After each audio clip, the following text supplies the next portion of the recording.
Hurmatli mijozlar, Olur bankimiz hoş geldinizlar.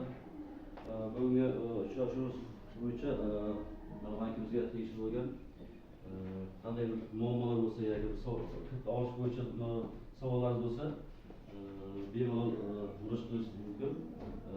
Biz shu bo'yicha sizlarga tushuncha berib o'tamiz. Marhamat, kimda savol bor? Mana shu savollar bo'yicha mana mutaxassis bank xodimimiz bor. Qisqacha javob berib o'tadi. Marhamat, kimda savol bor? Menda savol borda. Assalomu alaykum.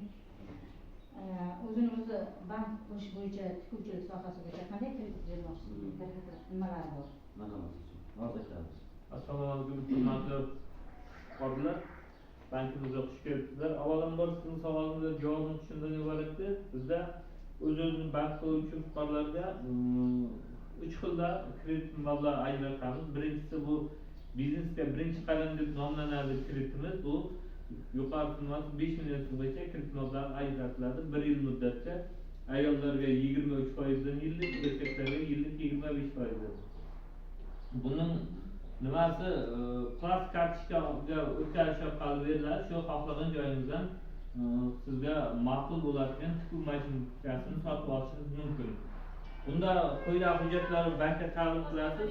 Pasportingizni nusxasi, o'z-o'zini bank qilgan to'g'risida Soliq inspeksiyasi tomonidan berilgan guvohnoma, keyin hokim yordamchisining tavsiyanomasi, keyin kredit ta'minotining turlaridan biri sug'urta polisini taqdim qilishingiz mumkin.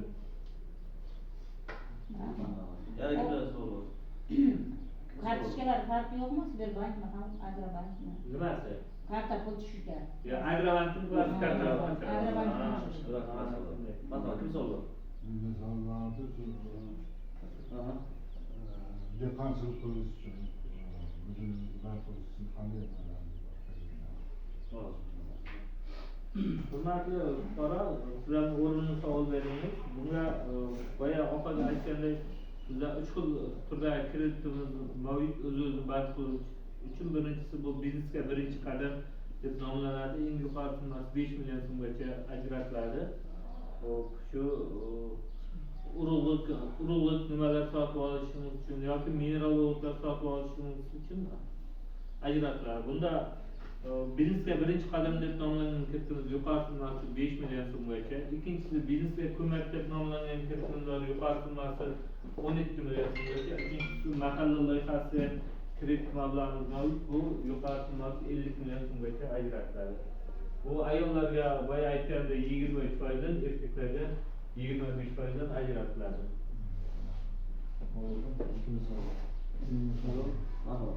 Chorvachilik yo'nalishi bo'yicha qanday qiladi? Tushunarli, hurmatli fuqaro, bu chorvachilik yo'nalishi bo'yicha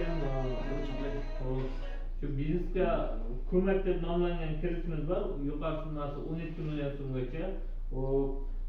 Oxirgi 2 oy davomida rasmiy daromadga ega bo'lmagan, o'z-o'zini bank qilgan O'zbekiston Respublikasi fuqarolariga beriladi. Bunda 48 oy muddatga 6 oy imtiyoz davri bilan yillik 25% miqdorida ajratiladi. Keyin bizda taqdim qilinadigan hujjatlarning pasportining nusxasi, keyin o'z-o'zini bank qilgan to'g'risidagi Davlat soliq inspeksiyasi tomonidan berilgan guvohnoma.